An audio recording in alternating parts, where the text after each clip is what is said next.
Welcome back to the Press Club. Before the break, we were talking about the now famous clash between Cashie Southeast MP Guy Joseph and the Speaker that took of a the whole House. segment.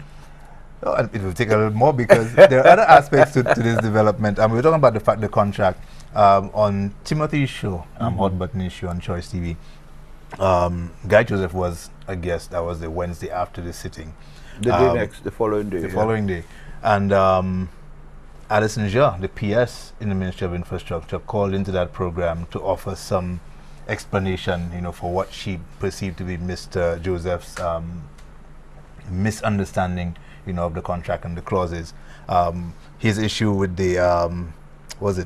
the time for completion and the defects notification period and that sort of thing. She went into some lengthy explanation. Also in the Voice newspaper, I didn't have time to go through it, but I see one of the engineers, a gentleman who is a professional engineer, talking a little bit about what transpired and contracts generally. But interestingly, one of the outcomes of this thing, we're talking about the social media, the memes that came out of that exchange.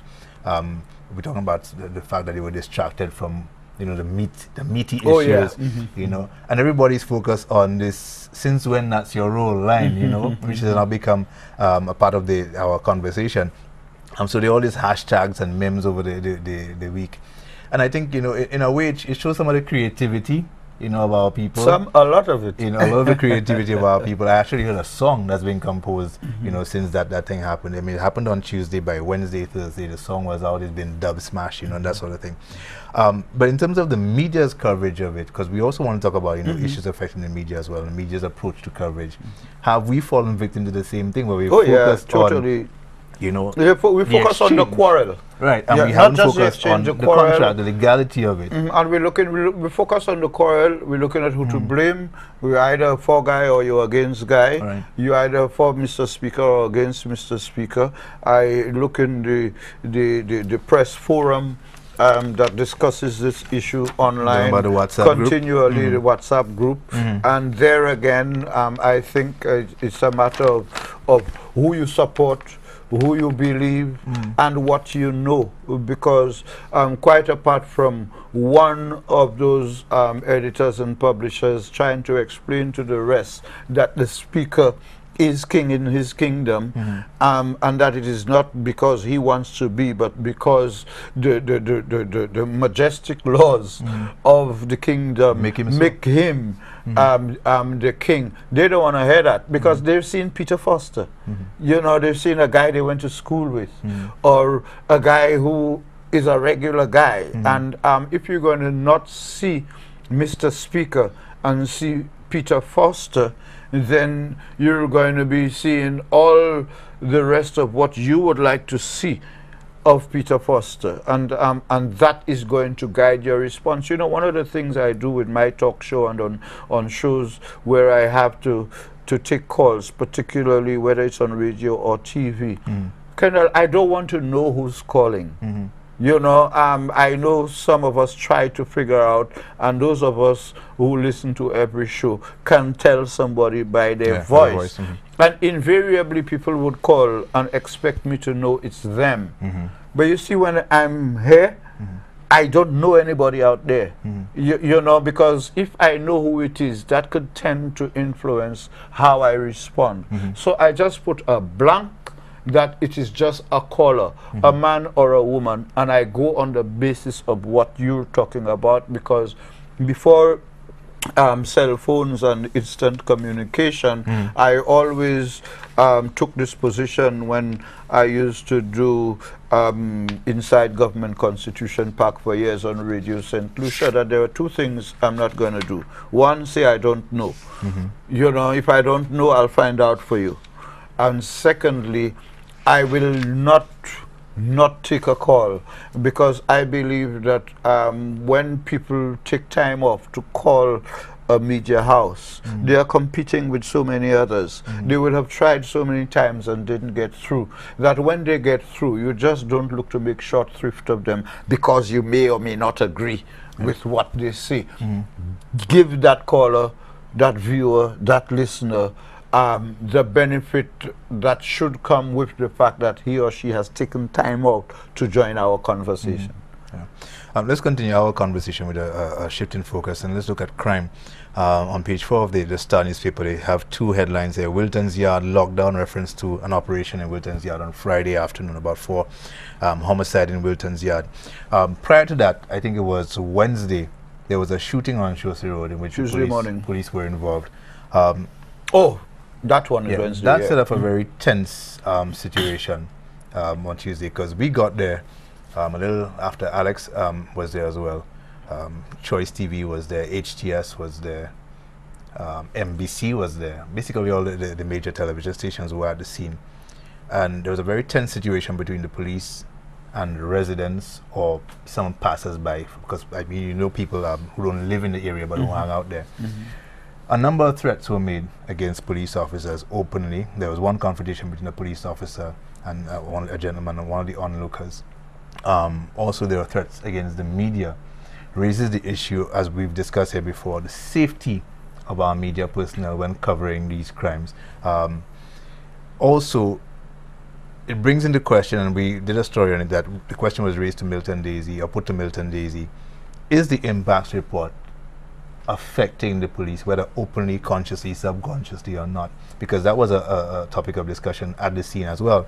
Because while some people were criticizing the police for being heavy-handed in shooting the guy, others were commending them for the way they handled the situation, not only in apprehending him, wounding him without killing him. That's the point. But also in their response to the aggression that was being displayed by some of the onlookers and residents who were openly threatening to kill police. You know, so do you see the impacts report as having had an impact on the way the police are operating or carrying out their function? It should. Yeah. It could and it should, from the standpoint that the police, like every journalist, is first of all a citizen. Right. You know, who will have heard, seen, read, all that, and all that has been said, written, and written about the impacts report. I think, though, that it would be too simplistic to say that the impacts report is what has led to, if that is what you were saying, the not what I'm saying, but other people are being saying. the unwillingness of the police to take on somebody who's threatening to kill a police officer. Sorry, under the law, that person could have been arrested. Now, the police officer might have used serious judgment there and decided not to arrest that person because the reaction of others could have had a escalated the situation. It could have escalated the situation. I think the fact that today persons would feel free to openly threaten to kill police, to attack security guards and steal their firearms, would tell the police we have more arms than you and more bullets than you. These sort of statements are few and far between, but they're getting closer now. And I think it is a reflection of the wider situation where the society is being told that you have rights, that you must enforce, that you must protect, that you must demand, and which nobody can do you anything for. So the person who openly threatened to kill police either thinks he or she is right and can do it, and or that he or she is part of freedom of speech. You can say anything to anybody because, you know, we have freedom of speech. The question of freedom of assembly is being, and freedom of association, you know, and as you know with laws, every law is based on interpretation. That's why we have lawyers. And in terms of the interpretation of these fundamental human rights, freedom of speech, freedom of assembly, the laypersons like us and laypersons of less understanding of the law and the Constitution, like those who would make those threats openly, not recognizing, accepting, or even thinking is that they are opening themselves to being charged, because a subsequent charge can still be laid against those persons on the basis that they would have been witnesses, including you. But I think the point I'm making is that I think it is how our society is heading, so that again we go back to the GIS member of staff who wants to become active in partisan politics, sees herself as a martyr, as somebody who is taking a chance and leading a Rosa Parks, opening the way for others. Like I wrote somewhere, there are also those who are getting ready to call her Joan of Arc, you know, at the end of the show, because, I mean, Mr. Guy Joseph has come out plainly and said she has no chance by Spider-Man Tooth. But coming back to the point, I'm saying that those who support and who are encouraging her to continue to reject and resist the regulations are saying to her, you have a right of freedom of assembly. When she appeared in the press during working hours, she was told that you have a freedom of speech. You know, so we tend to justify wrongdoings with the cover of constitutional protection, even when we do not necessarily understand the extent of the interpretation of Constitution, or sometimes, as is also the case, those of us who know, but by virtue of fanning the fire just ahead, fanning the flames just ahead of an election, would ill-advise persons to either make themselves into sacrificial lambs, or would place those persons on altars of sacrifice with the immediate objective of creating a situation that can be fruitful in the lead between now and whenever the next general elections are called. But there's also I want to talk a bit about the safety of media persons as well, but generally in terms of the coverage of crime, let's say media group that you referred to, that topic has been raised a number of times.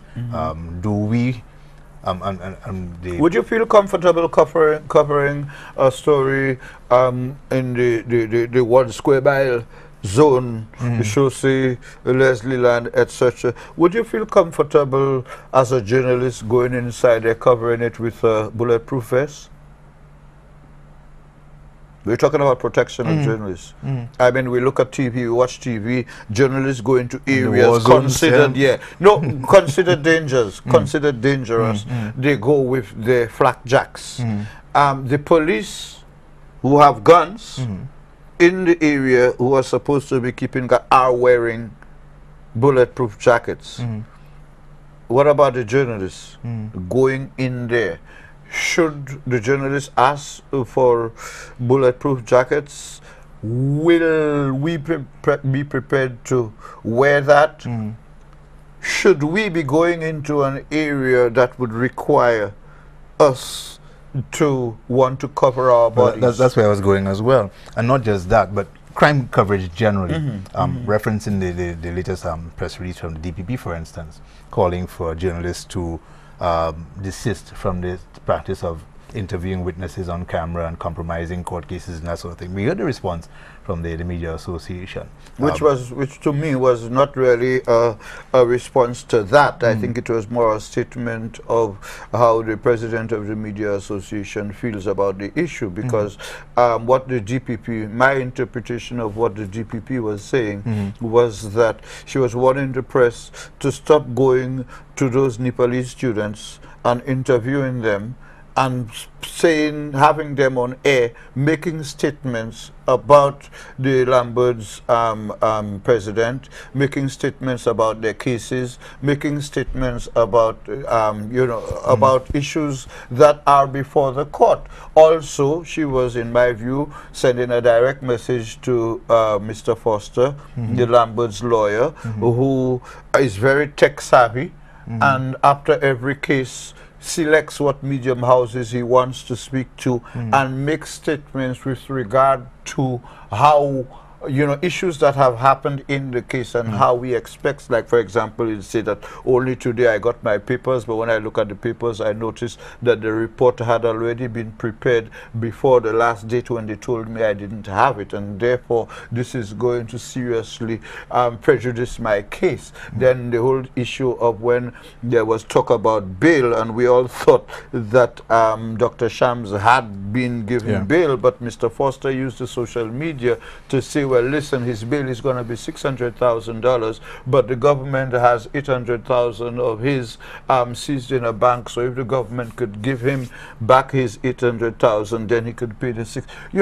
I think that is what the DPP was reacting to, and not telling us how to go about covering stories. And I quite agree, and that is my interpretation of it as well. And rather than see it as an attack on the media, which is a phrase that was used, because you talked about contempt of court. Yeah, it should have been an opportunity for us to reevaluate ourselves, because we also hear criticisms of the media from the media. All right, we understand the need for training. We understand the need for reporters to have a better appreciation and understanding of court procedure. I mean, DBS had its own, recent experience with that.